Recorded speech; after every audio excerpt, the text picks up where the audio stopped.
বিজয় দিবস উপলক্ষে ভবিষ্যৎ বাংলাদেশ নিয়ে বার্তা দিয়েছেন বিএনপির ভারপ্রাপ্ত চেয়ারম্যান তারেক রহমান। সোমবার নিজের ভেরিফাইড ফেসবুক অ্যাকাউন্ট থেকে দেয়া একটি ইংরেজি পোস্টে এমন বার্তা দিয়েছেন তিনি। পোস্টটি হুবহু তুলে ধরা হলো।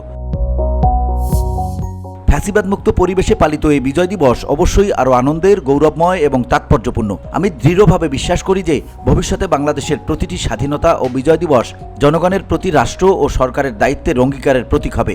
বৈষম্য ও বিভেদমুক্ত বাংলাদেশ গড়তে এই ঐক্যকে কাজে লাগাতে হবে। আমাদের মনে রাখতে হবে, জনগণের ক্ষমতায়ন ছাড়া জাতীয় ঐক্য শক্তিশালী বা টেকসই হতে পারে না। রাষ্ট্র ও রাজনীতিতে গুণগত পরিবর্তন সাধনের জন্য সংস্কার অনিবার্য। অন্তর্বর্তী সরকারের ব্যবহারিক রোডম্যাপ এটিকে অর্জনের পরিকল্পনা করছে এবং প্রয়োজনীয় সময়সীমা জানার অধিকার জনগণের রয়েছে।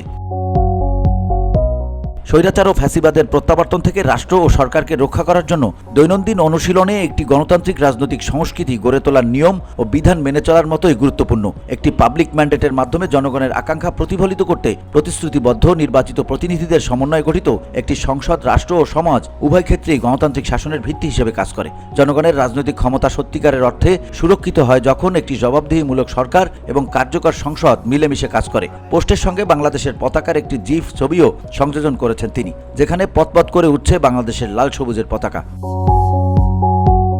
VOD Bangla news desk.